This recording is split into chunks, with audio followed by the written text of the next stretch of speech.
Situation, aggravation, everybody allegation. In the suit, on the news, everybody dog food. Bang, bang, shot dead, everybody's gone mad. All I wanna say is that they don't really care about us. All I wanna say is that they don't really care about us. Beat me, hate me, you can never break me. Will me, thrill me, you can never kill me. Chew me, sue me, everybody do me. Kick me, strike me, don't you black and white me. All I wanna say is that they don't really care about us. All I wanna say is that they don't really care about us. Strike me, don't you wrong or right me. All I wanna say is that they don't really care about us. This world is on fire. All I wanna say is that they don't really care about us. You're calling me a liar. All I wanna say is that they don't really care about us. This world is on fire. All I wanna say is that they don't really care about us. All I wanna say is that they don't really care about. All I wanna say is that they don't really care about us.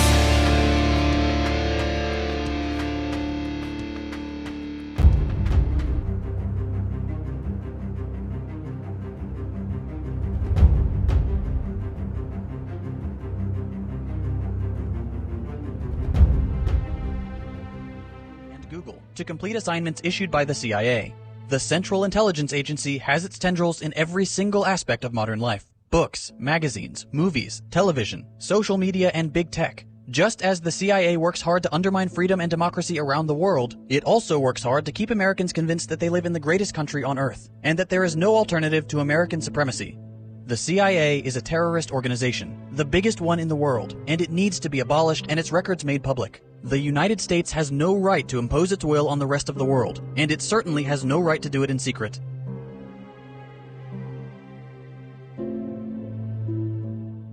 We are grateful to the Washington Post, the New York Times, Time Magazine, and other publications whose directors have attended our meetings and restricted their policies of discretion for almost 40 years.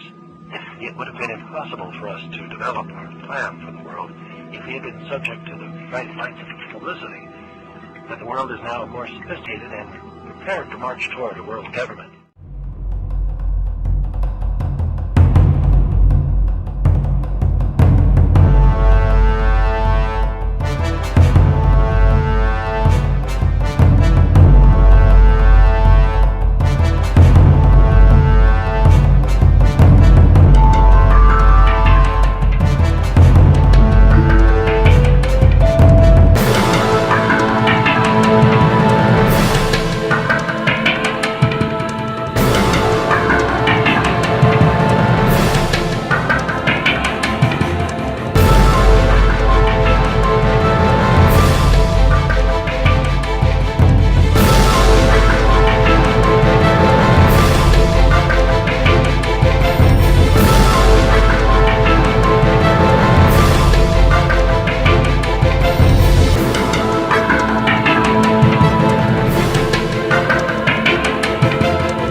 Grateful to the Washington Post, the New York Times, Time Magazine, and other publications whose directors have attended our meetings and restricted their policies of discretion for almost 40 years. It would have been impossible for us to develop our plan for the world if we had been subject to the bright lights of publicity. But the world is now more sophisticated and prepared to march toward a world government.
network of independent and renowned thinkers. The Club of Rome analyzes today's challenges facing the world, their root causes, and the possible futures in a systematic and holistic manner.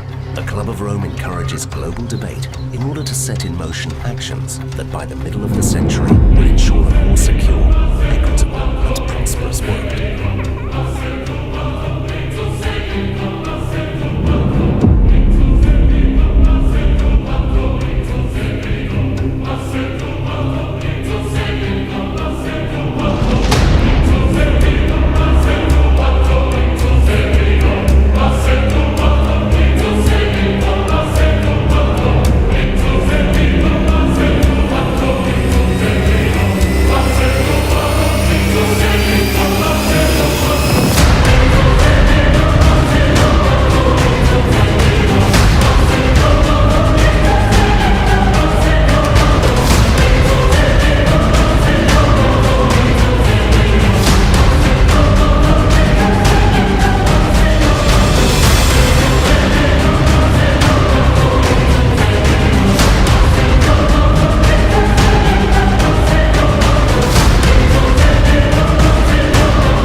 In a systematic and increase the voltage.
Psychologist Stanley Milgram had also looked at how we respond to authority. In order to understand how people were induced to obey unjust regimes and participate in atrocities such as the Holocaust, he set up an experiment. Volunteers were told they were taking part in scientific research to improve memory. Would you open those and tell me which of you is which, please? Teacher. Where? Teacher. Separated by a screen, the teacher would ask the learner questions in a word game and administer an electric shock when the answer was incorrect. He was told to increase the voltage with each wrong answer. Cloud. Horse. rock, house. Answer. Wrong. 150 volts. Answer, horse. Experiment, that's all. Get me out of here. Get me out of here, please. Continue, please. Go right ahead. I refuse to go in. Let me out. The experiment requires you to continue, teacher. Please continue. Participants didn't know that the learner was really an actor, and the so-called shocks harmless. You're going to get a shock. 180 volts. I can't feel the pain. Let me out of here. Stay out of the who's going to take the responsibility if anything happens to that gentleman? I'm responsible for anything that happens. Continue, please. All right, next one. Slow. Walk, dance, truck, music. Two-thirds of volunteers were prepared to administer a potentially fatal electric shock when encouraged to do so by what they perceived as a legitimate authority figure. In this case, a man in a white coat. 375 volts. I think something's happened to that.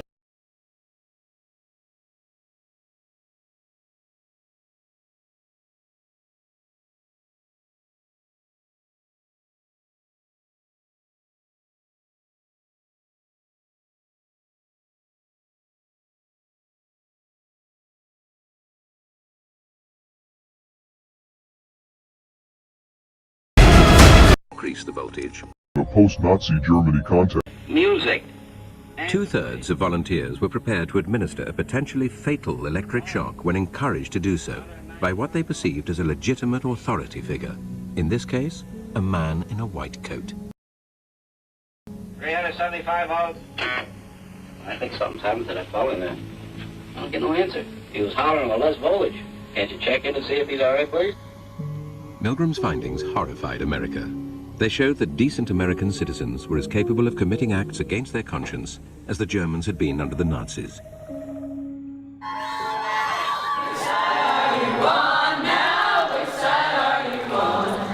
We're here at the Minnesota State Capitol. In Sacramento, Boston.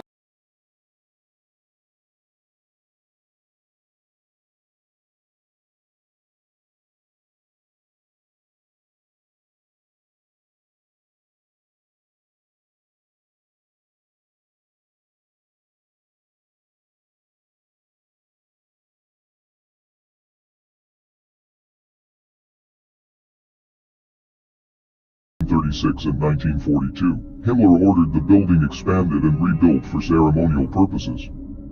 As a product of Himmler's remodeling, 12 dark green radially overlaid SIG runes, such as those employed in the logo of the SS, appear on the white marble floor of the structure's north tower, the Obergruppenvorsteller General's Hall. I think it's critical to most companies' success is creating leaders who are really focused on serving the mission of the company and the employees of the company, in addition to the broader shareholders, but who are real servant leaders, who understand that their success depends on empowering their people, setting a clear direction, being clear about objectives, but then really empowering their people, giving them the training, the resources, the runway, so that they can actually pick up the ball, whatever their piece of responsibility is, and really run with it. This pandemic has provided an opportunity. Here we are now with an economy in crisis, but with an incredible opportunity. It's certainly a major crisis, but it also offers us a unique opportunity. Unprecedented opportunity to rethink and reset. The great opportunity for reset. Opportunity for us to reset. For a reset.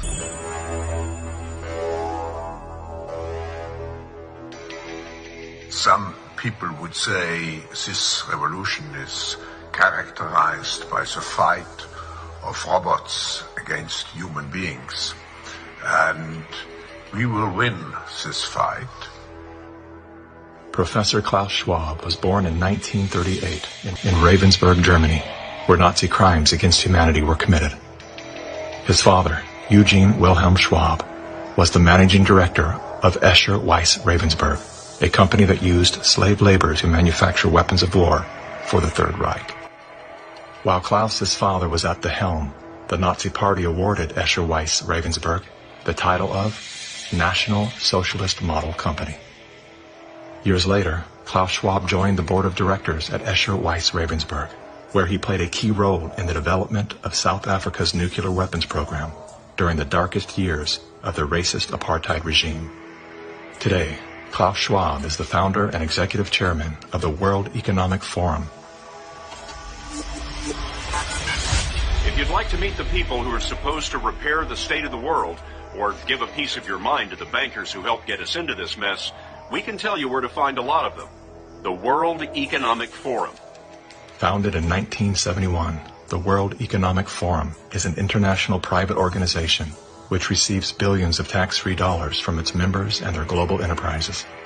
Every year, the WEF brings together its members with world leaders, big pharma executives, tech titans, Hollywood celebrities, media personalities, and internet influencers to meet in the secluded mountains of Davos, Switzerland. It is a tiny town folded into the Swiss Alps, a village where you could bump into Bill Clinton, Bill Gates, the head of Google, and the Queen of Jordan, all in one place. A lot of reporters cover the forum, but few get inside. It turns out there are two Davoses, one you see and one you don't. After hours, there are hundreds of private parties where deals are done. People who can't be seen together in public can meet here.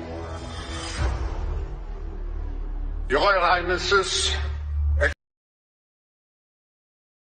Excellencies, distinguished heads of state and government, the future is built by us, by a powerful community as you here in this room. Klaus Schwab, the founder of the WEF, is particularly upfront and even proud of his ability to shape and influence world politics. I created the community of global shapers as a means, as a force to shape our common future. And of course, their Global Young Leaders program is a grooming ground so that when they ultimately infiltrate cabinets, We penetrate the cabinets. they will likely tend to govern a certain way. Nobody will be safe if not everybody is vaccinated. The names and the countries he mentioned ended up being some of the most dystopian and authoritative during this pandemic. Names like Ms. Merkel, Vladimir Putin.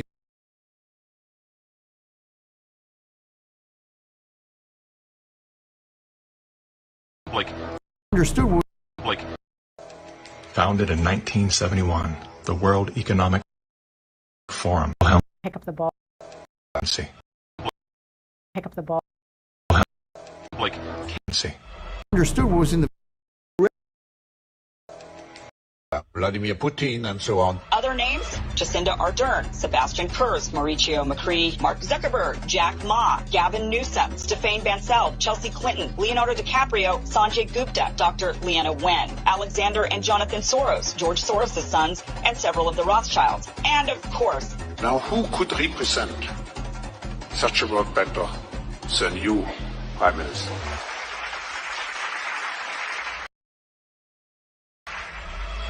In 2014, Klaus Schwab called for the Great Reset, We need a great reset. which he positioned as the solution to the world's most urgent issues. The dark reality of Schwab's agenda is detailed in his best-selling book, COVID-19, The Great Reset. His endgame mission is to replace independent governance with a top-down controlled, one world government and a central bank-controlled digital currency. When they say, you'll be happy, what they mean is, you'll be enslaved. And I have to say, in my memory, you were one of the most engaged and hardest working participants here at the annual meeting. Dr. Schwab, I'm flattered you'd asked me to keynote. You've written extensively on the topic that you've asked me to speak to, mastering the fourth industrial revolution. COVID makes it accelerates the process of digitalization and automatization. It legitimizes the deployment of mass surveillance, and it makes surveillance go under your skin. Nobody wants to know what's in the vaccines because, look, if people understood what was in the vaccine, they'd go apeshit. And you see, the difference of this four.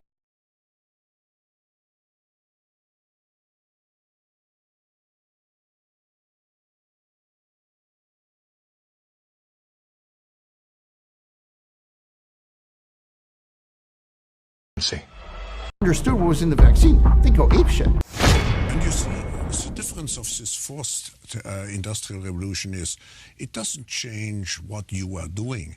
It changes you. If you take a genetic editing. The 10 Commandments of the New World Order is this. So please listen and question each commandment. 1. Maintaining humanity under 500 million people in perpetual balance with nature. 2. Guide reproductivity wisely, improving fitness and diversity. 3. Unite humanity with a new living language. 4. Rule passion, faith, tradition, and all things with tempered reason. 5. Protect people and nations with fair laws and just courts. 6. Let all nations rule internally revolving external disputes in a world court. 7. Avoid petty laws and useless affairs. 8. Balance personal rights with social duties. 9. Prize truth, beauty, love, seeking harmony with the infinite. And 10. Be no cancer on the earth, said twice. Love for nature. While these commandments may seem promising, they are really not. They want control. They want to enslave humanity forever. Do not fall for their New World Order lies, deceit, and garbage. These standing stones are enormous and made of solid granite. When you're near them, they are genuinely impressive and imposing, the sort of thing that makes you wonder how ancient people ever managed to raise them up and to place them so precisely that they act as an astronomical calendar. These particular stones don't make you wonder that, though, because these are the Georgia Guidestones in the USA, and they were put up in 1980 by modern people with modern equipment. They are not a theme park fiberglass replica, though. They are more than 100 tons of rock, and they are built to last. Inscribed on them in 8 languages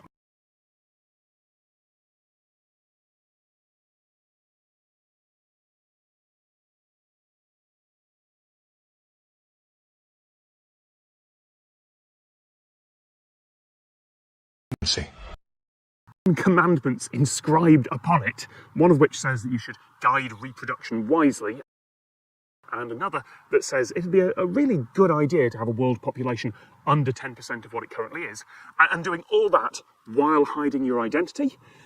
Yeah, I can see why that might make people with a slightly tenuous grasp on reality a bit angry. All the best secret societies, after all, do put up giant monuments advertising their goals for the world. Maybe someday we will know the real reasons behind these stones, but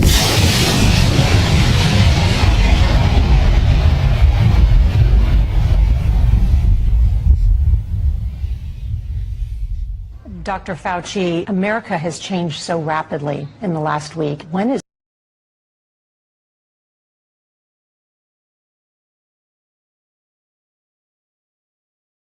commandments inscribed upon it, one of which says that you should guide reproduction wisely, and another that says it'd be a really good idea to have a world population under 10% of what it currently is, and doing all that while hiding your identity.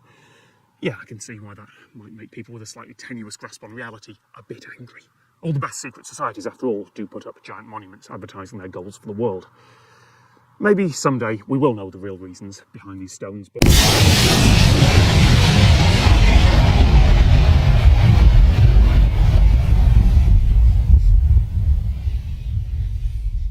Dr. Fauci, America has changed so rapidly.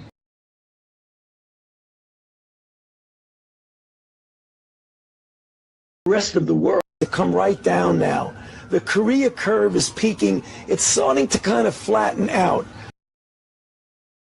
So you usually measure in a matter of several weeks to a couple of months. Don't go to crowded places. France is trying to close down restaurants and cafes and bars. Yeah. Should that happen here in the United States? You know, every single day we meet with the task force and we take a look at what's going on. And you don't want to make a pronouncement that no one should ever go into a restaurant. I mean, I think that might be overkill right now, but everything is on the table. We're faced with a real challenge. You can't stay shut down forever, so it's going to have to be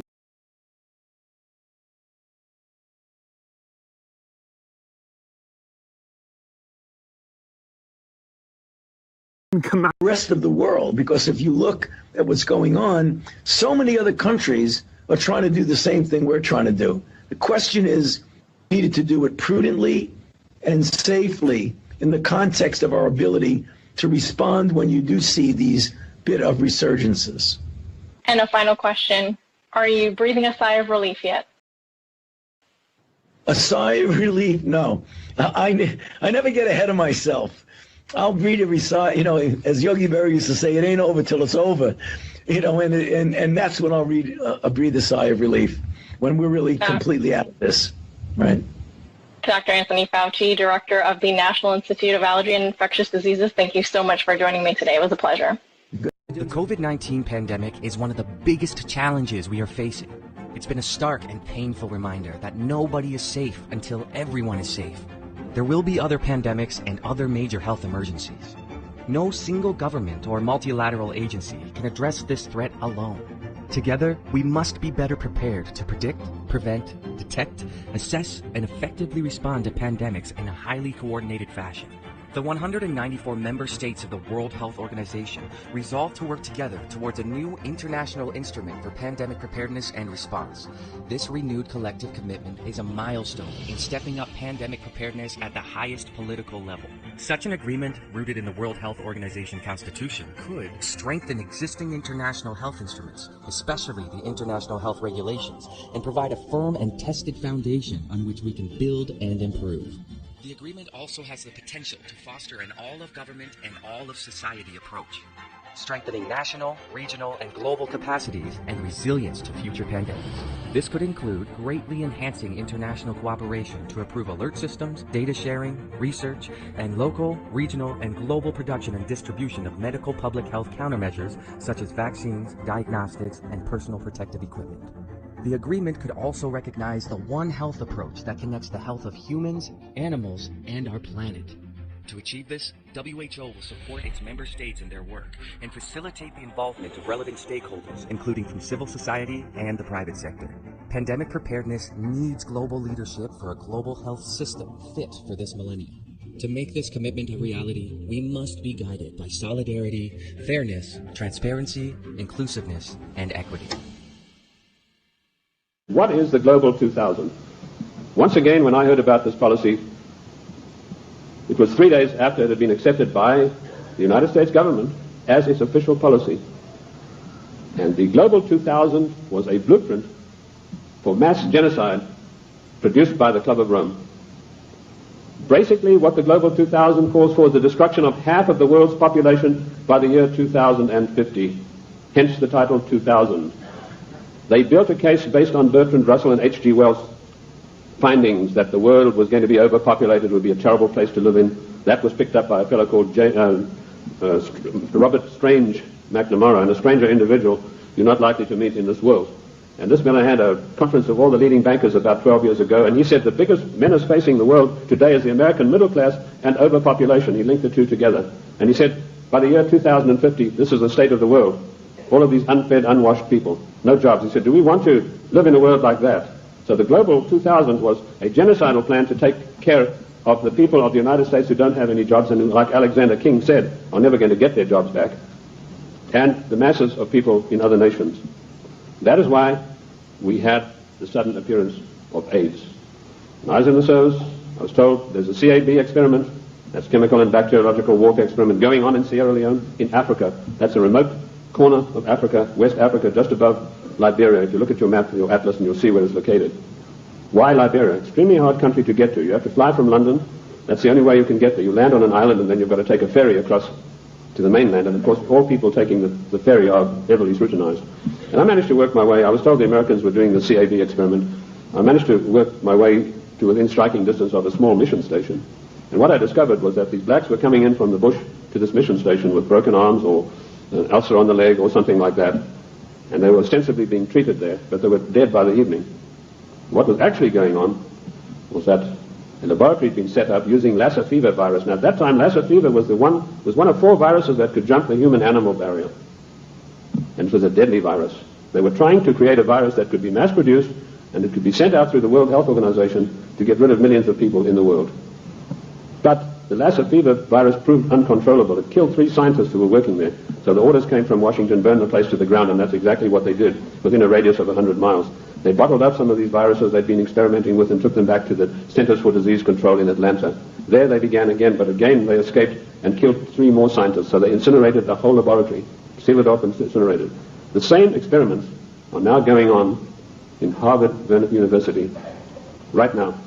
But they're not using the Lassa fever virus. That has proved to be too tough for them to handle.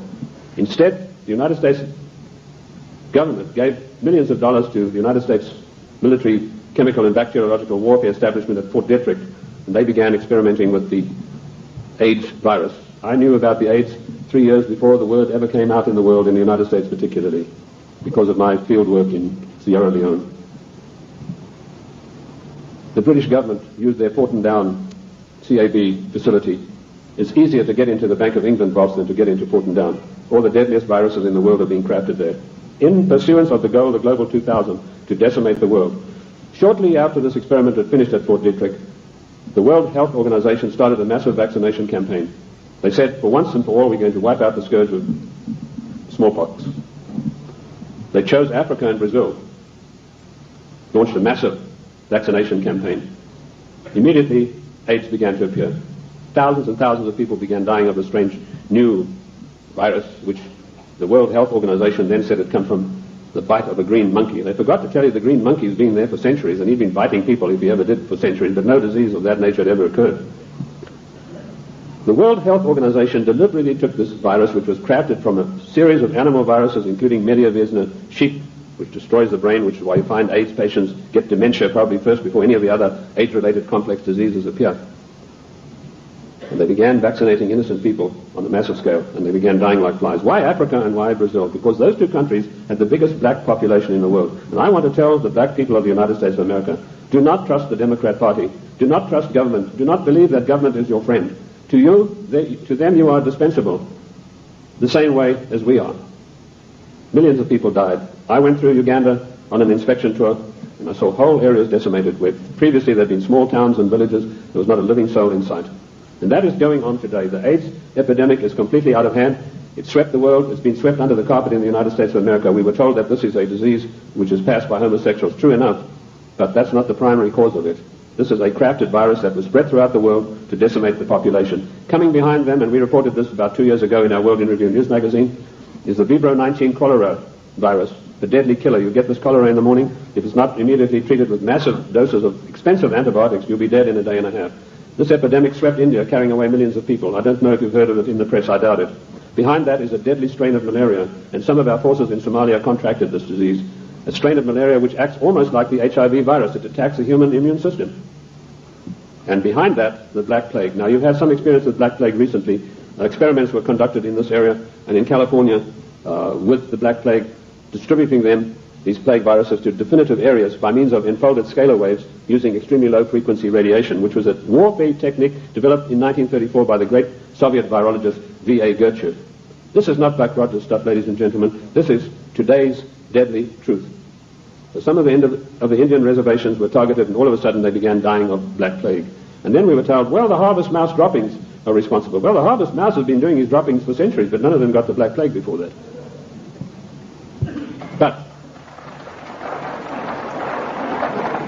what happened immediately following the so-called population control meeting in Cairo? There was a sudden and violent outbreak of Black Plague in India, and it is still going on, and it is not under control. This is all part of the Global 2000 mass genocide plan. I know something about the Black Plague because in my research in the British Museum I discovered that the black Venetian nobility had none of their families or members had ever got the Black Plague.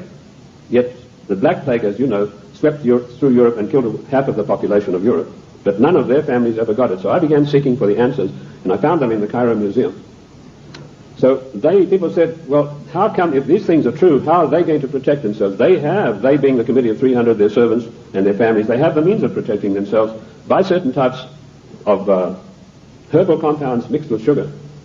And they also have, of course, the protection of extremely low-frequency radiation, where using the technology developed by the great virologist Gertchev, who proved that every living thing on this earth has a vibratory cycle, And he was able to measure the vibratory cycle of various deadly viruses. And by vibrating them double their cycle, you would kill them instantly. So that's one of the defensive weapons that these people have got that will kill the plague if they ever get it. The same technique, of course, will kill cancer cells. But the medical profession, run by the Rockefeller family and all the pharmaceutical companies, do not want you to know this. Because when you go in for the doctor, he's going to write you a prescription for a chemical drug. There's no chemical drug benefit out of extremely low frequency radiation vibration. No profit to these people. So that's the Global 2000. Decimate the world's population and particularly hit hard the United States middle class. So if you're here, I'm just going to assume that you're aware of Bill Gates' interest in depopulation. I'm not going to add a bunch of clips and weigh this video down by going over all of that. Chances are you've seen it 1,000 times. Well, in recent years, Bill Gates has funded the dropping of billions of genetically engineered mosquitoes around the world through a company called Oxitec. And around 1 billion of these genetically engineered mosquitoes were dropped in Florida, I think in 2020, 2021 maybe. And it was in an alleged effort to prevent a disease that actually had 0 endemic cases. That was in the video Eugenics Are Here, and it's worth the watch just to find out how hilariously flawed their safety mechanisms are. So these mosquitoes were only genetically modified with fluorescent markers to glow in the dark under certain type of light, and they are a run-up to what is called a gene drive. Gene drives are the ultimate depopulation device. They break normal 50% Mendelian inheritance, and they spread at a 100% rate.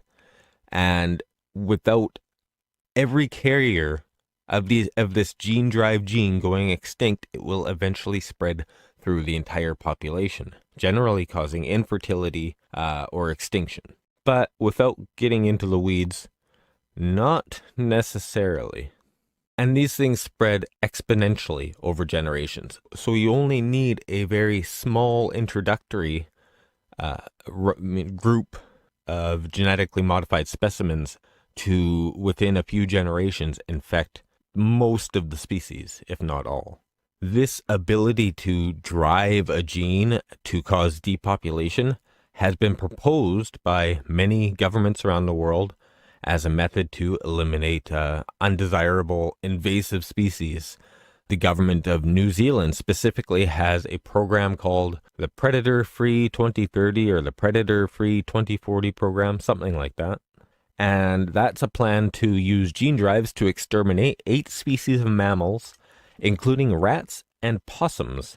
And this is despite the fact that their creator, the creator of the gene drive, Kevin Esvelt, said that it is near impossible to contain a gene drive and that once one is released, they would likely spread through the entire world. Gates and his foundation consistently influence national policies and are key players in formulating global policy. Meanwhile, governments and even the FBI are utterly unprepared for this technology to the extent that they're even aware of it. One issue that really grabbed me as urgent were issues related to population, reproductive health. But did you come to reproductive issues as an intellectual? When I was growing up, my parents were always involved in various volunteer things. My dad was head of Planned Parenthood. And so let's look at each one of these and see how we can get this down to 0. Probably one of these numbers is going to have to get pretty near to 0. That's back from high school algebra. But let's take a look. First, we've got population. The world today has 6.8 billion people. That's headed up to about 9 billion. Now, if we do a really great job on new vaccines, healthcare, reproductive health services, we could lower that by perhaps 10 or 15%. The benefits there in terms of reducing sickness, reducing the population growth, it really allows the society a chance to take care of itself once you've made that intervention.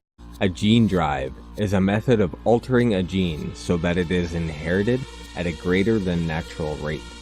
In its simplest form, this is a 100% transference of the imposed gene.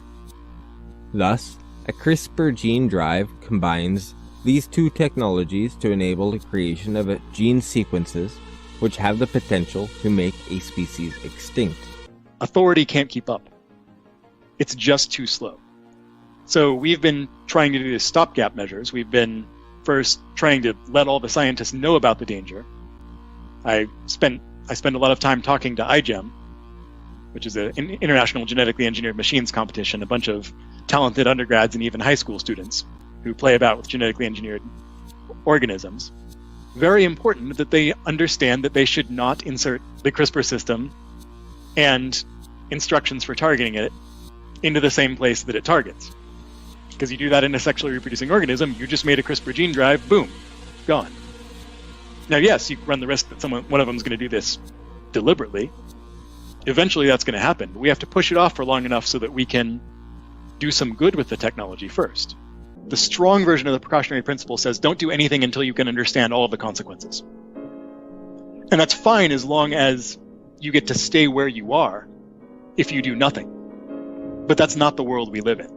It might seem that way to some people, but that's not the world we live in. Civilization is not sustainable. We need continued invention. We need new technologies because otherwise we're eroding our natural resource base and we have to invent our way out of it. There's no other choice. We've passed the point of no return. There's too many people. We need to be more efficient. We need new technologies, and they have to be ever more powerful. But that's a double-edged sword. How do you ensure that we use them wisely? How do you ensure that we don't accidentally open a technological box that destroys us all? They're out there. There are some in biology. I'm not going to talk about it further, but they're out there. Most organisms have 2 copies of every given gene. And if they're different, each of them has a 50% chance of being inherited by offspring. So the way a lot of gene drives work is that they can distort inheritance so that they're more likely to end up in any offspring that occur. And that's interesting because normally when we engineer an organism, no matter how we do it, through selective breeding like dogs, or through now we have CRISPR that lets us precisely edit essentially any DNA sequence we want in the genome of almost any organism. Either way, we're tinkering with something that evolved over many, many, many generations to optimize reproduction in its ancestral habitat. Meaning you mess with it in any way, put it back in that habitat, and we've almost certainly broken it in some way. And the upshot of that is we can't engineer things, put them in the wild, and have them stick around. Natural selection beats us. But with a gene drive, if it's more likely than normal to be inherited, it can decrease the fitness of the organism and still spread in a population. Present, there are no guidelines that speak specifically to gene drives, and we'll discuss that in a few minutes. But relevant U.S. guidelines and technical documents are not yet sufficient on their own to guide ecological risk assessment for gene drive technology. This is a gap that we did identify. But we concluded that existing mechanisms of governance may be inadequate to address potential immediate and long-term environmental and public health consequences because they don't consider gene drives' intentional spread. They don't consider gene drives' potential irreversible effect on ecosystems. Often they lack clarity in the jurisdiction of their oversight and who it is that is responsible for which components of oversight. Most of them provide no structure for public engagement, and those that do have insufficient structures for public engagement. And they don't address the potential for misuse. On leaving Microsoft, Bill Gates bought $23 million of Monsanto shares. Globally, he now promotes GMOs and a vaccines collection he calls the solution for the world. Gates has been recorded explaining this solution is actually to cut the world's population. Now, the world today has 6.8 billion people. That's headed up to about 9 billion. Now, if we do a really great job, we could lower that by perhaps 10 or 15%. The density in the poor areas is greater than they can grow the food. The benefits there in terms of reducing the population growth. The only vaccines that reduce the population, notes the site Prison Planet, are ones that sterilize people. The BBC says his foundation's funding big sterilization programs such as this one that blasts men's scrotums with ultrasound to damage the sperm. Here Gates actually calls for the so-called death panels to decide whether folks should live or whether, as he puts it, they have no benefit whatsoever. And a lack of willingness to say, you know, is spending $1 million on that last 3 months of life for that patient, would it be better to see which ones actually have no benefit whatsoever? But that's called the death panel. And you're not supposed to have that discussion. Anthony Gates actually brags he's doing God's work. The boss of Goldman Sachs said exactly the same thing while sending millions into starvation. What the heck is going on? His father was one of the main grandfathers of the whole entire eugenics movement here inside the United States. And it's still going strong today. My dad was head of Planned Parenthood. And it was very controversial. And Bill Gates is here once again pushing the GMOs and everything else that is also reducing the population, because that's what he says. If we do a good enough job with vaccinations and everything, we'll be able to reduce the population. The polio vaccines now are the #1 cause of polio. There's no question that Bill Gates is not doing God's work. And if he is doing God's work, I would ask, which God? Yeah, how have we moved to open plans to take away our water, hoarding food, and population controls? They speak to us as if we are peon peasants in medieval times, and they are the kings, queens, and nobles. Why did they target the low-income portions? Yeah, May 25th, over 2 million people across 48 states and 6 continents marched against Monsanto. What do you make of the company refusing to talk to us because we covered the march? They can't stand up to the facts. They wouldn't come on this show. I would love to debate a Monsanto employee and show them that email. I mean, what would they say? They have nothing. They go into these poor communities and then, of course, reduced yields. So what happens to these farmers? They end up killing themselves by drinking the biopesticides that Monsanto gave them. But still, you would be irrevocably changing the world. You'd be committing mass genocide. A normal person might object to something like that. Well, maybe not if you preserved the genome. For example, say in the world's largest DNA repository, or maybe several such repositories. You know, thank God the digital world is sort of giving us infinite storage and computation, because geneticists are one of the few people who can fill up those disks. And we're doing it. So thank you for all of your data that will allow these cloud computing facilities to grow with no end in sight. They have a great future now. Yeah. Now, you have a backup for all the damage you caused. You've preserved the building blocks of each individual for posterity in a way that even the ancient Egyptians' pharaohs never realized. You've saved people from immense suffering of a Malthusian catastrophe, and while many people will be unable to enjoy a traditional family, nobody really wants those anymore anyway. And really, if they truly desire it, you can sell them back their own fertility at a dear price. You will peacefully sunset the declining population in comfort while granting them a sort of pseudo-immortality as gene sequences stored on silicon chip. The truth that Bill Gates is that he has a depopulation agenda and he uses vaccines to scare you that you may be sick. What he says about vaccines are lies. Do you know what chemicals are inserted in the vaccines? If not, we will tell you in the next clip. Bill Gates works for the elite, and the truth about vaccines is that it actually makes you sick, reduces sperm count, poisoning, and sterilization. Bill Gates makes an illusion that he is for the people. Do not fall for his deceit. Remember, he has a hidden agenda. Vaccines actually distribute diseases among the masses, and they use fear tactics to scare you into having them inject toxic chemicals inside your skin or veins. President George Herbert Walker Bush called Dr. Fauci a hero, and we all subscribe to that.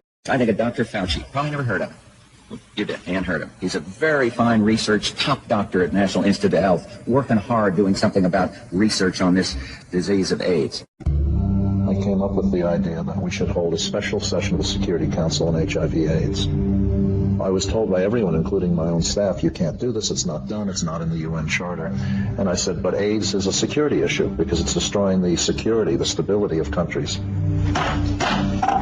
I call to order this first meeting of the United Nations Security Council in the 21st century.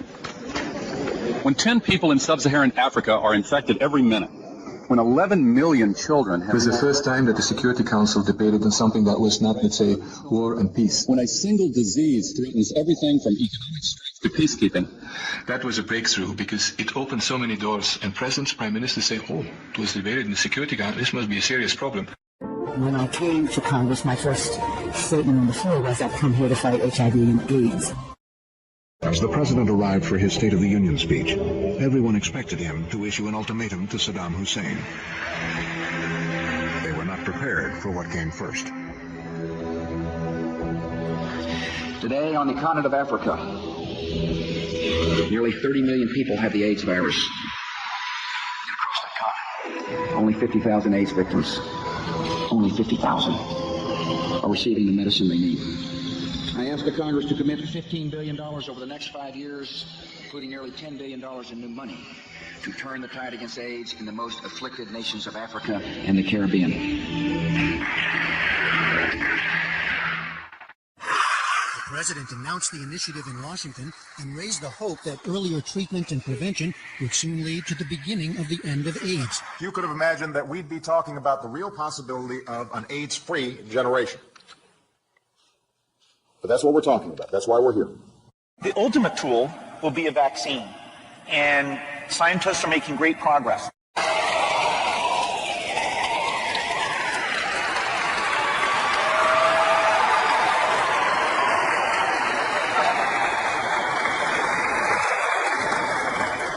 Good morning. Well, I am here today to make it absolutely clear. The United States is committed and will remain committed to achieving an AIDS-free generation. We will not back off. We will not back down. We will fight for the resources necessary to achieve this historic milestone. Finally, as you I'm sure have read in the papers, given the fact that we now have the virus in our hands, it is quite possible, in fact it's invariable, that we will develop a vaccine for AIDS. Why do you believe that HIV does cause AIDS? Because that's all the information that I've been given. Because we've never been told anything different. We have read it, heard it. Because that's what the scientific community has told us. Scientists are supposed to observe, experiment, and reason from what they observe. They're not supposed to grab hold of an idea and cling to it and adjust everything else in their perceptions to fit that idea. I happen to be one now of the few people who was there literally from the very first week that this was recognized as a new disease. Let's talk about HIV. Right. When did people first realize that people were getting HIV and then AIDS?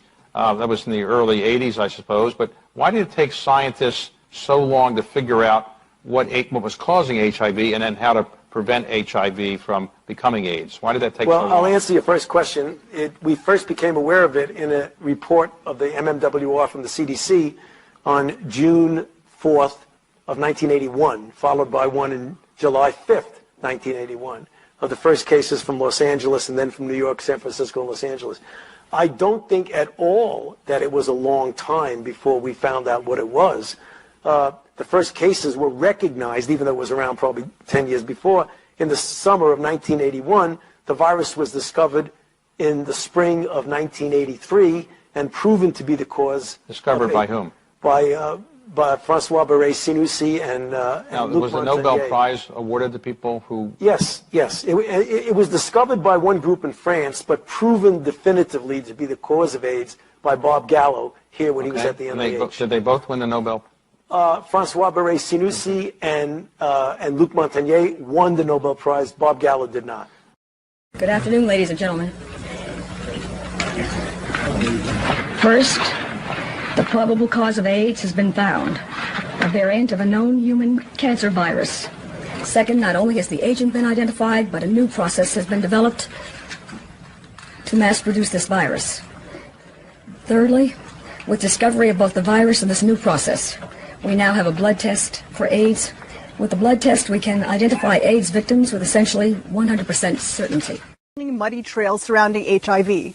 With the death of Luc Montagnier, Nobel Prize winner for discovery of HIV, and outspoken scientists against these current injections, the news has stirred up the past headlines of the deaths of inordinate numbers of HIV scientists. There was a plane crash that felled a team 100-person strong of some of the brightest AIDS researchers over Ukraine in 2014, and the succession of passing of nearly all the remaining scientists from the early days of HIV discovery, save Fauci. Fauci, who's been heading the NIAID since the ironic year of 1984 and caught irrefutably lying on record, has managed to survive decades of protests from numerous scientists and professionals risking their own careers and more to speak out against his alleged corruption. Now, these deceased scientists were not young, and one could do little but make conjecture. But I, for one, have had enough of coincidences to last the millennium, and state again that we've indeed entered deeper into the establishment of a system that no longer feels the need to cover its dark side. Even the artist formerly known as Prince, Harry, went on stage to plead the case to rush testing for HIV. Though we've been locked inside for the better part of 2 years, that groundwork was laid, knowingly or not, when Harry took up the cause by testing on camera in 2016. As coronavirus nears its bitter end, unless of course you're in Israel where you can look forward to testing out a new novel injection, as we've convinced the hypnotized they might have any manner of ticking time bomb inside them and never know it. After we've further accustomed people to test morning, noon, and night for that unknown. Now that more than 10 billion doses of special sauce have been jabbed into bodies worldwide, and there's none left but Fauci to find the narrative of old, there's a sudden unsung potential of asymptomatic people walking around with HIV who never knew it. Like with heart failure, HIV is receiving an aggressive remarketing, one that keeps the fear machine well oiled, and in its wake we can only ask, what in God's name have they done to those injected? When I was looking at this data with our team the other night, it was reminiscent of 34 years ago, in 1986, when we were struggling for drugs for HIV, and we had nothing. And there was a lot of anecdotal reports about things that maybe they worked, maybe not. People were taking different kinds of drugs. And we did the first randomized placebo-controlled trial with AZT, which turned out to give an effect that was modest. In 1987, the war on AIDS took another drastic turn for the worse.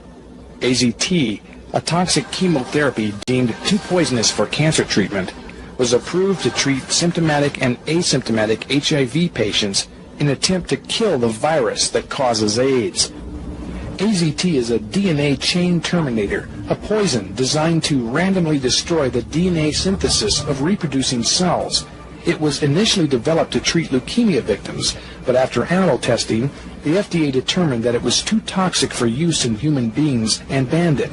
But in 1987, when the AIDS scare hit its height, the FDA was pressured into approving the drug for use for the first time in human beings, even for people who were healthy and showed no sign of AIDS. AZT is highly mutagenic, meaning that it destroys the genes in cells and has been shown to cause cancer in rodents. It targets the bone marrow, where B lymphocyte blood cells are being made. These are the very cells an AIDS patient needs most for immunity. AZT destroys randomly bone marrow, kidneys, liver, intestines, muscle tissue, the brain, and central nervous system. Peter Duesberg claims AZT actually causes AIDS itself. AZT does directly causing AIDS-defining diseases. You know, AIDS is a lot of things, but it doesn't cause Kaposi sarcoma or anything, but it does cause immunodeficiency. It was designed to do that. It was designed to kill human cells. In fact, the manufacturer says that specifically that it can cause AIDS-like diseases. The manufacturer, that is Spirits Wellcome, says it is often difficult to distinguish adverse events possibly associated with pseudobudin or pseudobudin administration, which is AZT, from underlying signs of HIV disease. In other words, even they acknowledge, not just Duesberg, that AZT causes AIDS or AIDS-defining diseases. Whenever you have clear-cut evidence that a drug works, you have an ethical obligation to immediately let the people who are in the placebo group know so that they could have access. And all of the other trials that are taking place now have a new standard of care. So we would have normally waited several days until the data gets further, dot the I and cross the T. But the data are not going to change. Some of the numbers may change a little, but the conclusion will not change. In his book, Poison by Prescription, journalist John Lawrenson explains how AZT tests conducted by the FDA and Burroughs Wellcome, the manufacturer, were scientifically sloppy and outright fraudulent. During the experiments, patients taking AZT became anemic, suffered low white blood cell counts accompanied by vomiting. Over half had to have blood transfusions. 20% were transfused several times. Despite a warning by FDA toxicology analyst Harvey Chernoff that AZT not be approved, the FDA was pressured by AIDS activist organizations to lift the ban, and hundreds of thousands of people began taking AZT, even though AZT cannot cure AIDS and is only supposed to slow down the progression. The mortality rate trended towards being better in the sense of less deaths in the remdesivir group. 8% versus 11% in the placebo group. It has not yet reached statistical significance, but the data needs to be further analyzed. The logic behind AZT treatment is flawed, even if one believes HIV causes AIDS, because HIV only infects about 1 T cell in 1,000. 999 healthy T cells must die to kill the 1 cell that is infected, and this can only happen early on before HIV becomes dormant and is still making DNA. Yet AIDS patients are given AZT for months, on into years, randomly destroying DNA in all parts of the body. AZT is expensive and costs between $8,000 and $12,000 a year, most of which is paid for directly or indirectly by the taxpayer. Burroughs Wellcome, now Glaxo Wellcome, the manufacturer, has generated sales over $1 billion a year with AZT. Because of rules allowed by the FDA, a bottle of AZT that costs about $5 to make can be sold for over $500 as a prescription, and much of this markup is being subsidized by the taxpayer. The treatment causes a very similar condition we would expect from an AIDS patient. That's why nobody noticed that there was something wrong with the treatment. I remember in 1992, after I first tested positive, I became involved in an organization called Women at Risk. There were 11 of us at the time on the board and involved in the group. All of us except 3 were on the medications. In the year and a half that I was involved with Women at Risk, every single woman in that organization on the drugs died. Every single one, except the 3 of us who weren't taking them.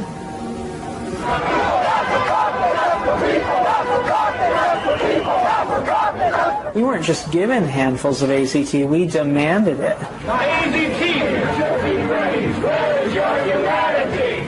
We considered the FDA not giving us these things as being anti-gay instead of being responsible.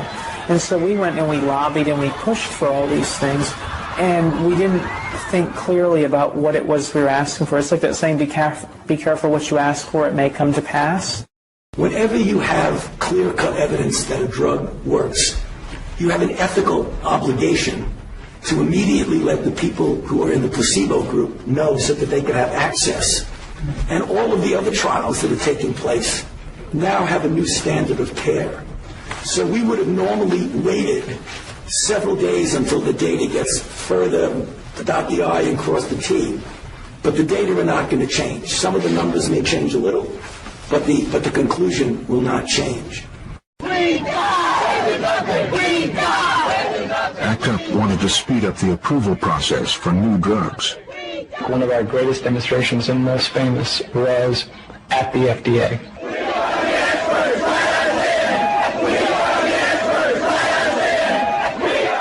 And it was over 1,000 demonstrators, almost all people with HIV, demanding to be heard. I know that there are drugs out there that can save my life, and I want to know why they're not being tested more quickly.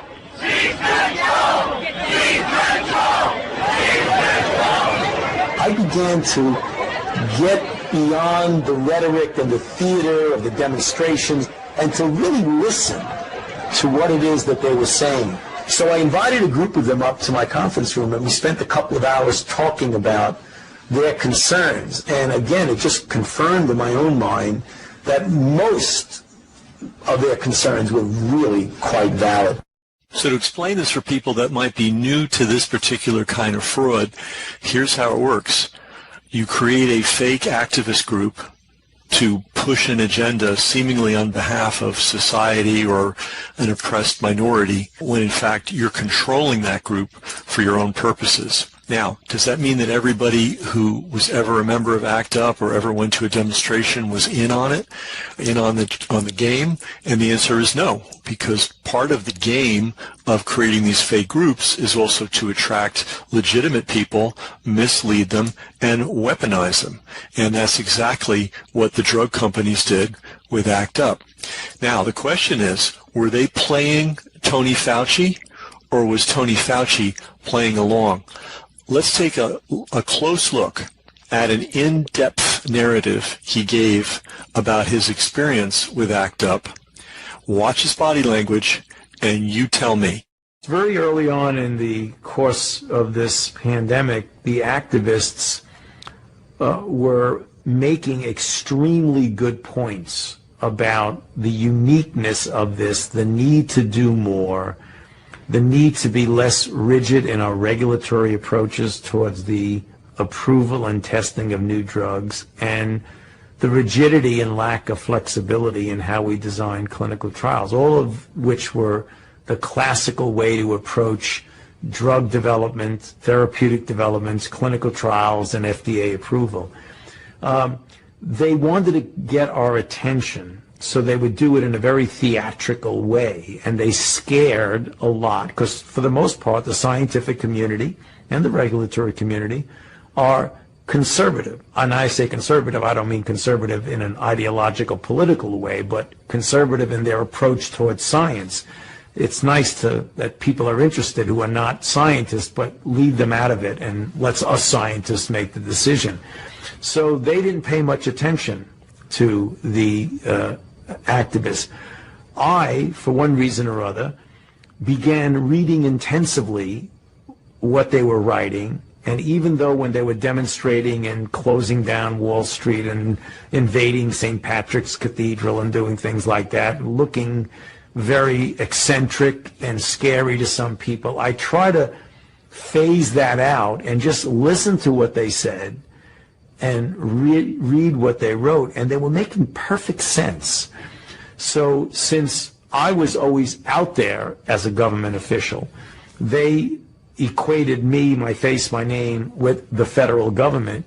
So they began to demonstrate against the NIH. And right here on our campus, they, came in, invaded the campus, smoked bombs, wanting to get arrested. And I made probably the best decision in my interaction with community, is that I agreed with what they were saying. We weren't just given handfuls of AZT, we demanded it. We didn't think clearly about what it was we were asking for. It's like that saying, be careful what you ask for, it may come to pass. The Wellcome Foundation, UK manufacturer of AZT, saw its shares spiral upwards. AZT was to be the new wonder drug. Then, in 1989, after further trials were terminated early in the United States because results looked promising, it was announced that AZT could be used not only on people with AIDS diseases, but in a much larger group, with HIV and low immune cell counts, but no other symptoms. Wellcome's shares soared to new heights, adding £1.4 billion to the company's UK stock market value in one day. So we went to war, we passed the Patriot Act, and immediately started giving $2 billion a year to bioweapons development.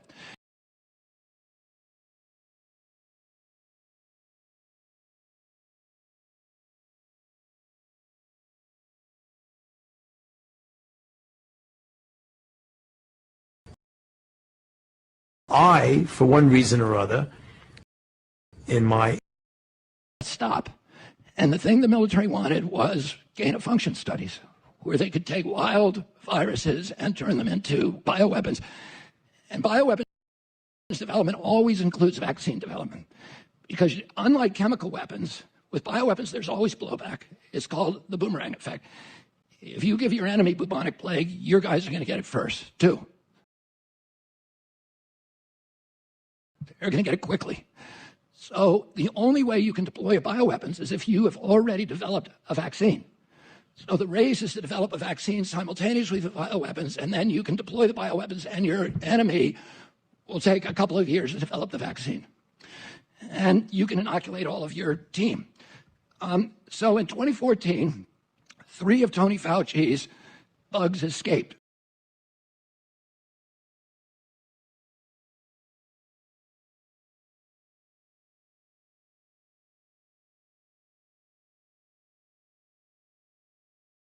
most of it through USAID.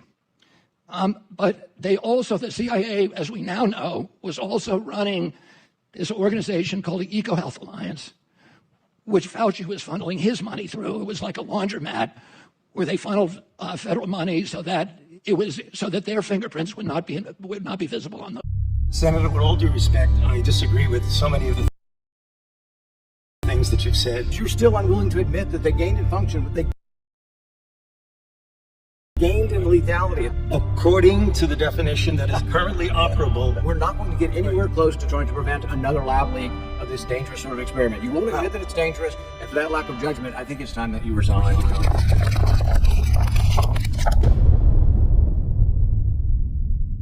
Project Veritas has obtained never-before-seen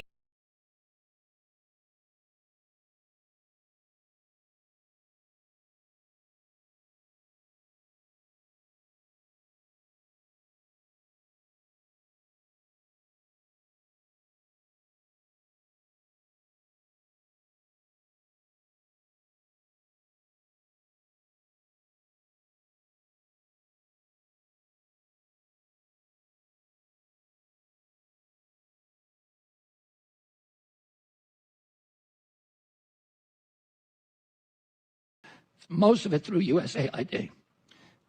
But they also, the CIA, as we now know, was also running this organization called the EcoHealth Alliance, which Fauci was funneling his money through. It was like a laundromat where they funneled federal money so that their fingerprints would not be visible on the.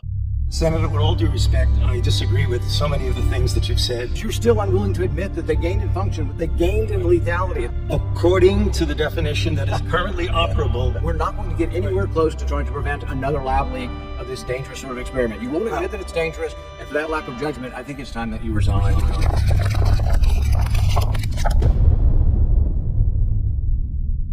Project Veritas has obtained never-before-seen military documents regarding the origins of COVID-19, gain-of-function research, vaccines, potential treatments which have been suppressed, and the government's effort to conceal all of this. Dr. Anthony Fauci has testified many times before Congress stating that the U.S. government was never involved in gain-of-function research at the Wuhan Institute of Virology. Will you today finally take some responsibility for funding gain-of-function research in Wuhan? Senator, with all due respect, I disagree with so many of the things that you've said. First of all, gain of function is a very nebulous term. But the thing is you're still unwilling to admit that they gained in function when they say they became sicker. They gained in lethality. It's a new virus. That's not gain of function? According to the definition that is currently operable, we're not going to get anywhere close to trying to prevent another lab leak of this dangerous sort of experiment. You won't admit that it's dangerous, and for that lack of judgment, I think it's time that you resign. You have said that I'm unwilling to take any responsibility for the current pandemic. I have no responsibility for the current pandemic. That assertion is based on the NIH's definition of gain of function. However, the documents we've obtained refute that. The documents in question stem from a report of the Defense Advanced Research Projects Agency, better known as DARPA, which were hidden in a top-secret share drive. But what is DARPA? They are an agency under the U.S. Department of Defense, which facilitates research and technology with potential military applications. Dr. Stephen Walker was the director of DARPA at the time of the EcoHealth Alliance proposal. A source sent us this video of Dr. Walker talking about research they were exploring related to mRNA technology and its potential application with military personnel in the field. DARPA, about 5 or 6 years ago, we stood up an office called the Biotechnology Office, and the real purpose of that was to understand how biology worked and then build, design, build, and test cycles where you could engineer microorganisms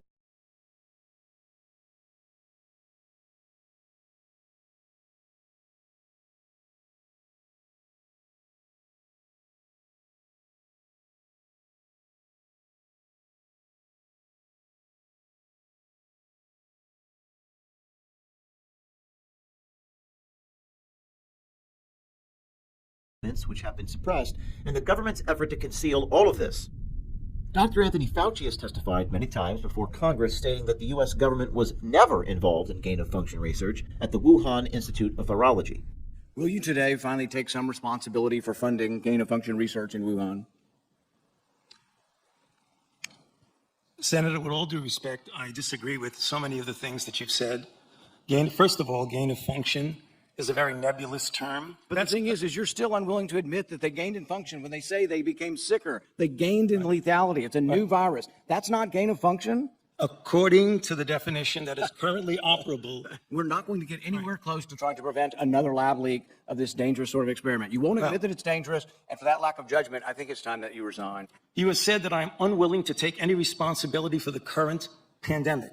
I have no responsibility for the current pandemic. That assertion is based on the NIH's definition of gain of function. However, the documents we've obtained refute that. The documents in question stem from a report of the Defense Advanced Research Projects Agency, better known as DARPA, which were hidden in a top-secret share drive. But what is DARPA? They are an agency under the U.S. Department of Defense, which facilitates research and technology with potential military applications. Dr. Stephen Walker was the director of DARPA at the time of the EcoHealth Alliance proposal. A source sent us this video of Dr. Walker talking about research they were exploring related to mRNA technology and its potential application with military personnel in the field.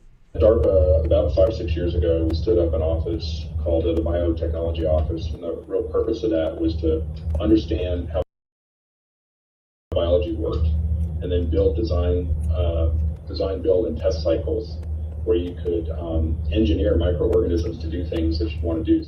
Though the main report regarding the EcoHealth Alliance proposal leaked on the internet a couple of months ago, it has remained unverified until now. Project Veritas has obtained a separate report to the Inspector General of the Department of Defense, written by the U.S. Marine Corps Major Joseph Murphy, a former DARPA fellow. Major Murphy makes claims in his report to the Inspector General that, if true, could be damning to the official narrative that has been played out to the world over the past 2 years. Major Murphy's report states that EcoHealth Alliance approached DARPA in March 2018, seeking funding to conduct gain-of-function research of bat-borne coronaviruses. The proposal was named Project Diffuse. DARPA rejected the proposal because the work was too dangerous and could violate the gain-of-function moratorium, despite EcoHealth's position that it would not. According to the documents, the NIAID, under the direction of Dr. Fauci, did not reject the proposal. They went ahead with the research at Wuhan and several sites across the U.S. Dr. Fauci has repeatedly maintained his position, under oath, that the NIH and NIAID have not been involved in gain-of-function research with the EcoHealth Alliance program. This appears to be contradictory to Major Murphy's analysis and the rejection from the Biological Technologies Office at DARPA. Major Murphy's report goes on to detail great concern over the COVID-19 gain-of-function program, the concealment of documents, the suppression of potential curatives like ivermectin and hydroxychloroquine, and the mRNA vaccines. To be clear, Major Murphy is not the source of our reporting. As far as we're aware, he has done nothing that violates his oath of service to our country. We were able to track him down, and though he couldn't go into detail about the hidden documents, he did offer this heartfelt statement. I offer no comment on the investigation or internal Marine Corps deliberations. I offer a brief comment to those that desire answers and to those that withhold them. To those seeking answers, I offer encouragement. There are good people striving for the truth, working together in and out of government, and they succeed. To those that withhold, I pray for you. Find the moral courage to come forward. Don't let a lie be our legacy to posterity. People will forgive. A commitment to truth is in the heart of this nation. Semper Fi.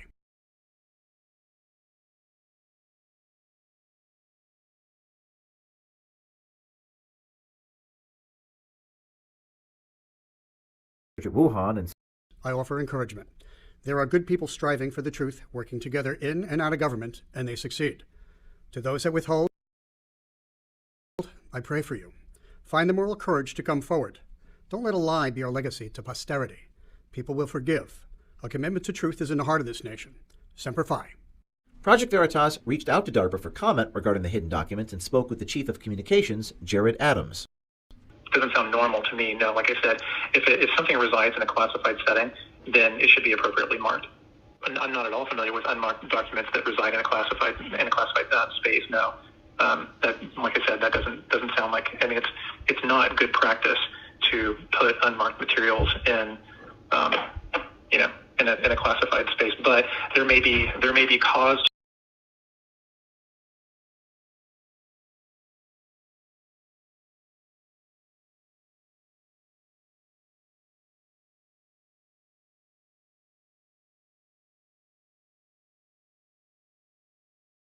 Wuhan marked appropriately. I'd be happy, Robert, honestly, to investigate and talk to the people who would own this document within the agency, ideally the director of the Biological Technologies Office or the deputy director of that office, and try to ascertain why it was the case. So here's the question.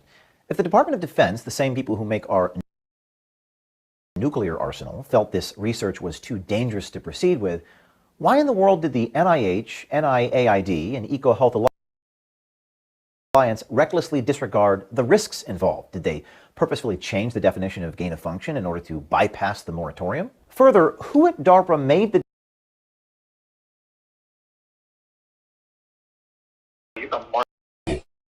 answer is...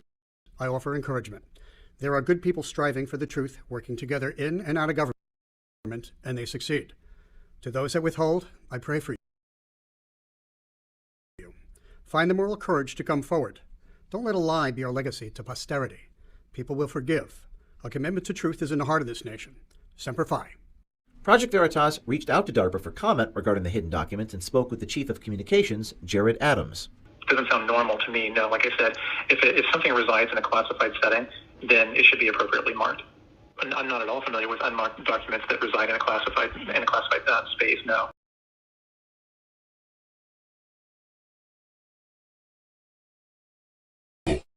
Wuhan and several marked appropriately. I'd be happy, Robert, honestly, to investigate and talk to the people who would own this document within the agency, ideally the director of our Biological Technologies Office or the deputy director of that office, and try to ascertain why it was the case. So here's the question. If the Department of Defense, the same people who make our nuclear arsenal, felt this research was too dangerous to proceed with, why in the world did the NIH, NIAID, and EcoHealth Alliance recklessly disregard the risks involved? Did they purposefully change the definition of gain of function in order to bypass the moratorium? Further, who at DARPA made the decision to bury the original report that could have raised red flags to the Pentagon, the White House, or Congress, which may have prevented this entire pandemic that has led to the deaths of 5.4 million people worldwide and caused much pain and suffering to many millions more? You know why they are wanting to decrease the population down to 500 million people? The answer is obviously simple. They want to have a small population, since a smaller population is easier to control than it is 7 billion people. The population may already be decreasing as we speak. And now,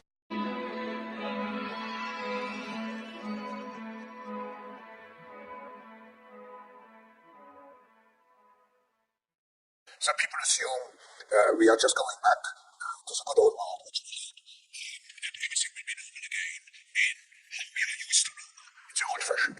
This is, let's say, fiction. It will not happen. See.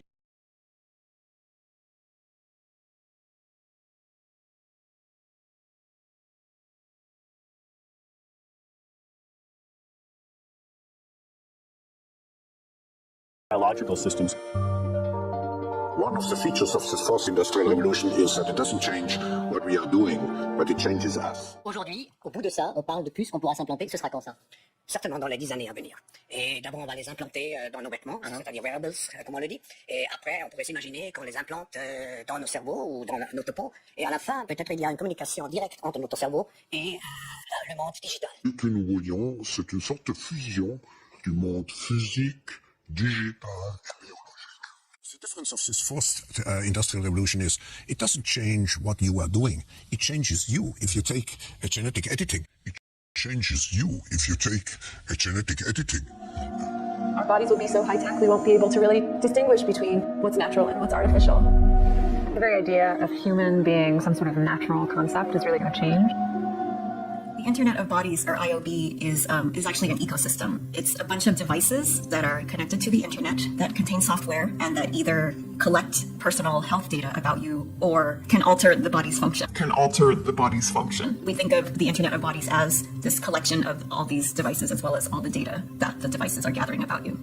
There are pills now that have an electronic sensor that let a healthcare provider know whether you have taken the medication. There's the cyber risk of an actor potentially hacking into the system. You put it underneath your skin, and what that tells you is that there are chemical reactions going on inside the body, and that signal means you're going to have symptoms tomorrow. Wow. There's an actual transmitter in that? Yeah, it's like a check engine light. They created her to promote human-to-machine empathy and compassion. She's appeared on late-night shows and the cover of fashion magazines. Sophia was even given legal citizenship in Saudi Arabia and appointed the UN's first non-human innovation champion. Her new role is in the healthcare sector, taking temperatures with a thermal camera on her chest or leading morning exercise with the elderly. Social robots like me can help take care of the sick or elderly in many kinds of healthcare and medical uses. I can help communicate, give therapy, and provide social stimulation, even in difficult situations. In Sweden, the microchips are already here. The microchip implants use the same technology that's in contactless credit cards, which have made cash pretty much obsolete in Sweden. No cash. At this tech fair, a chipping event for those on the cutting edge, merging their hands with this new technology.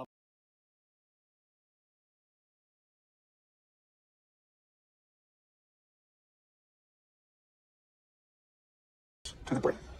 Yeah. Electrode to neuron interface at a micro level. Okay, what is it? Like, I'm gonna have like a plug in my head that's gonna fit into a hard drive? Like, or how does that work? Yeah. A chip and a bunch of tiny wires. This would be implanted surgically. And it would do what? Could you input? Could you download Jim? Mm-hmm. Yes. The long-term aspiration for Neuralink would be to achieve a symbiosis with artificial intelligence.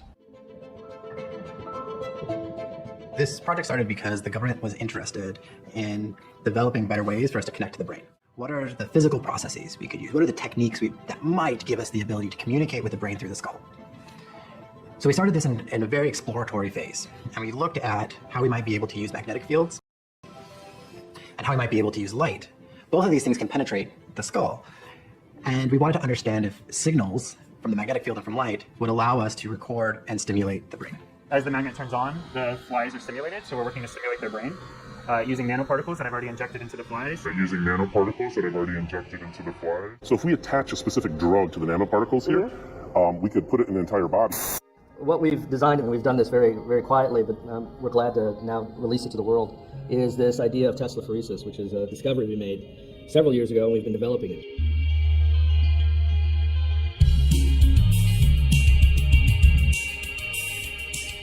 Teslaphoresis is, the simplest way to understand it, is self-assembly at a distance, just long-distance assembly of materials. And what we did was, because we're at Rice, we had plenty of nanotubes around, so we decided to use nanotubes, and what we discovered was that these nanotubes can actually string together and form wires by themselves under this electric field.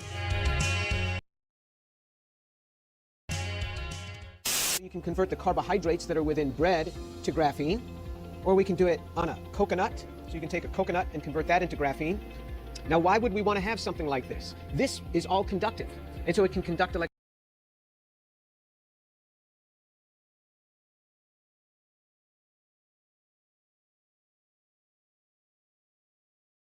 You can do it on a coconut. So you can take a coconut and convert that into graphene.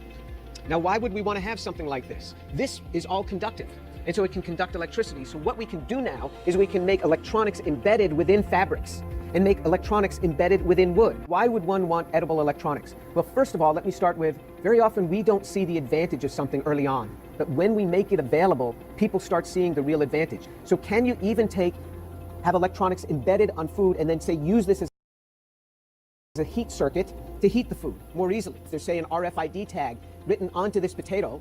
Where has it been? How long has it been stored? What's its country of origin and its city of origin? And what path did it go to get to your table? All that can be embedded not on a separate tag that's placed on the food, but directly on the food itself. And these can also have sensors. Just as you don't see all of your data going through NSA's X-key score to be logged and saved, you will not see the quantum computers at work. One must have education and a license to use potentially fatal machinery such as a car, a tool for travel. But there is no training or license to be online, to use the internet, which has proven time again is fatal when in the hands of the ignorant. This ignorance is why many truth speakers, researchers, leakers and anons are jailed and killed. Soon you will not have the option of choice. Due to your surrender of the only thing separating you from the dung beetle, free will, we will all be forced. How it works, and never wonder why. You think of yourself as individual human beings. The elite think of you as product whose expiration dates are soon coming up. You have all been funneled into the elite's paths as the elite open them up for you, and this will be no different. But it will be far worse, as it is one more crucial step to the finalization of the New World Order, what some call the Beast System. Already we see the owners of all technology working diligently on this project. All the big boys are involved, including MIT, naturally, Georgia Tech, Cambridge, University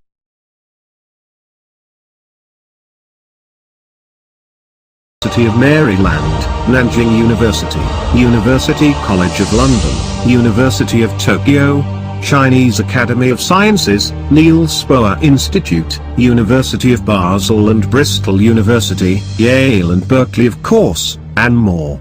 Lockheed Martin, the National Security Agency, AT&T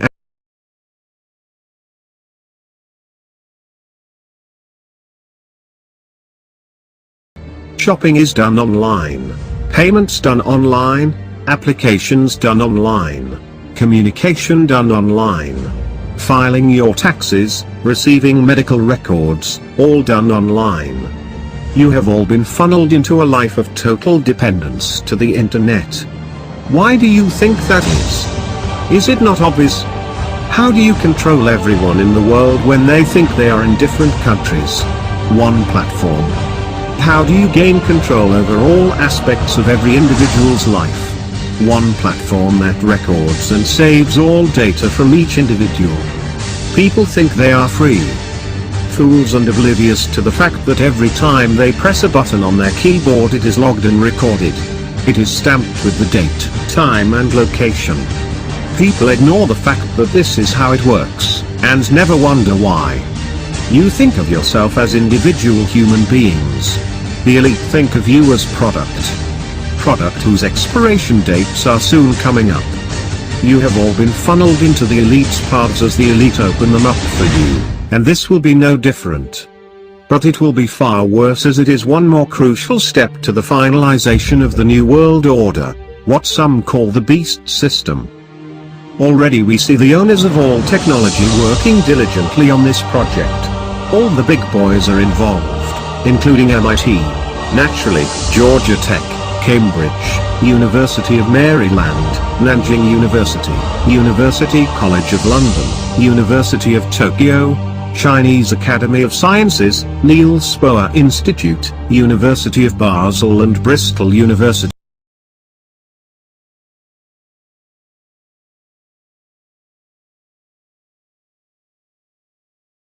How it works, and never wonder why.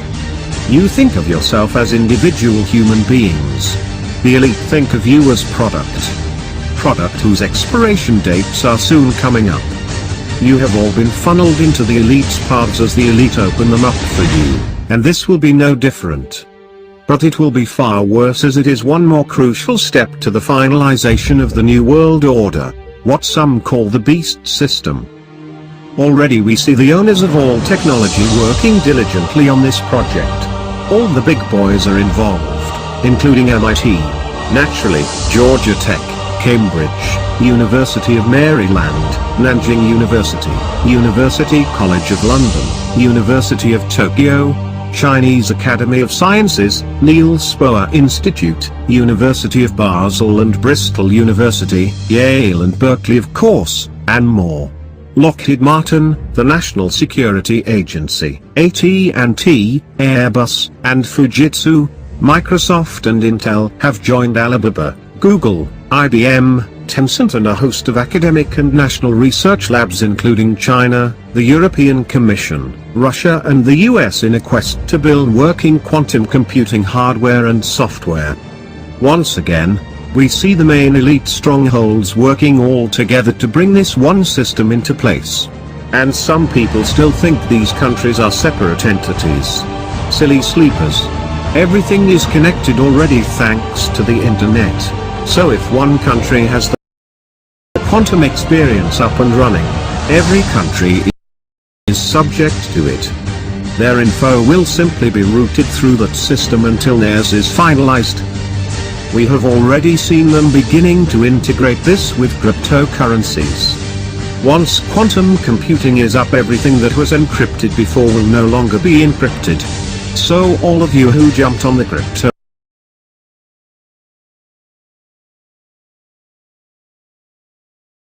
we have discussed in great detail the elite's need for your data and why governments collect it all. We have exposed the documents detailing the labeling of citizens, the agenda of the elite for depopulation and slave population, how they have made all of these platforms such as Google, Facebook, Twitter and the like, simply to collect your data. These things have been going on and growing and becoming more and more over the years, and this quantum computing is one more giant step into life under the big brown eye of the elite. We must be vigilant. Realize what it is you are actually giving to them. You hand them your soul on a silver platter expecting they won't destroy it, when that is the only reason they do all that they do. Wake the fuck up already. Quantum computers are far different from the computers we know today, now called classical computers. We have discussed the differences and capabilities before and will simply remind you that this is a different animal entirely. We cannot treat it or think of it as another classical computer, just as we cannot treat 5G as another version of the internet when it comes. This will be different from anything the public has known before, and the lack of education on the current systems will only further the gap in knowledge when the swap takes place. China is about to launch the Jinan project. What it claims is the world's first unhackable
how it works, and never wonder why. You think of yourself as individual human beings. The elite think of you as product whose expiration dates are soon coming up. You have all been funneled into the elite's paths as the elite open them up for you, and this will be no different. But it will be far worse, as it is one more crucial step to the finalization of the New World Order, what some call the Beast System. Already we see the owners of all technology working diligently on this project.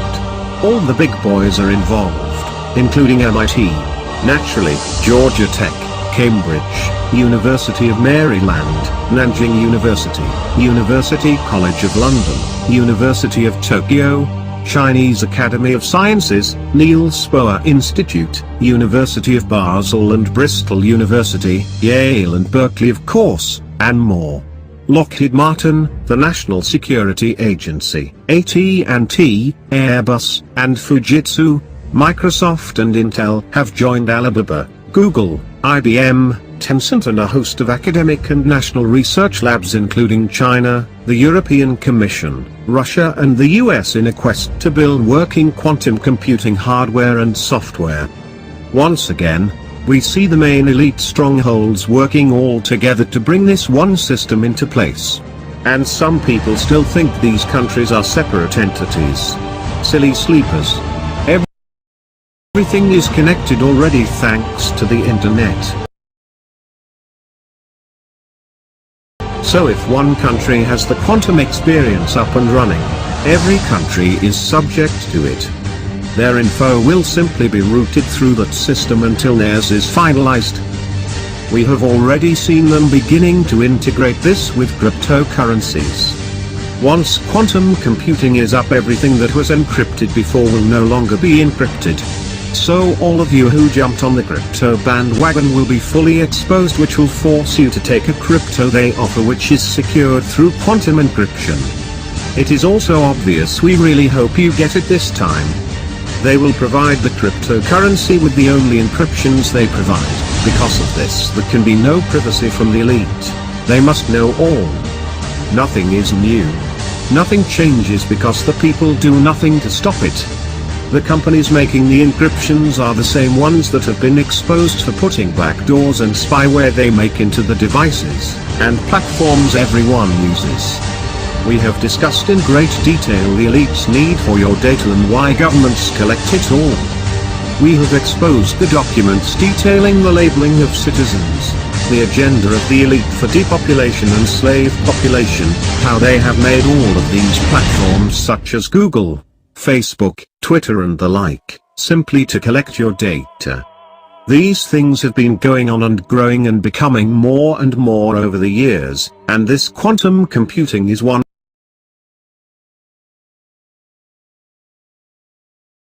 Hope to spread it out as a pilot that, if successful, can be used across China and the whole world. Naturally, the first on the list is defense. Technology is used for war, destruction, to take things from you, not the other way around. Dreamers state how good technology is because of what could be done with it and how it could benefit humanity, but after thousands of years of elite technology, it is quite obvious that technology has never and will never be used for our benefit.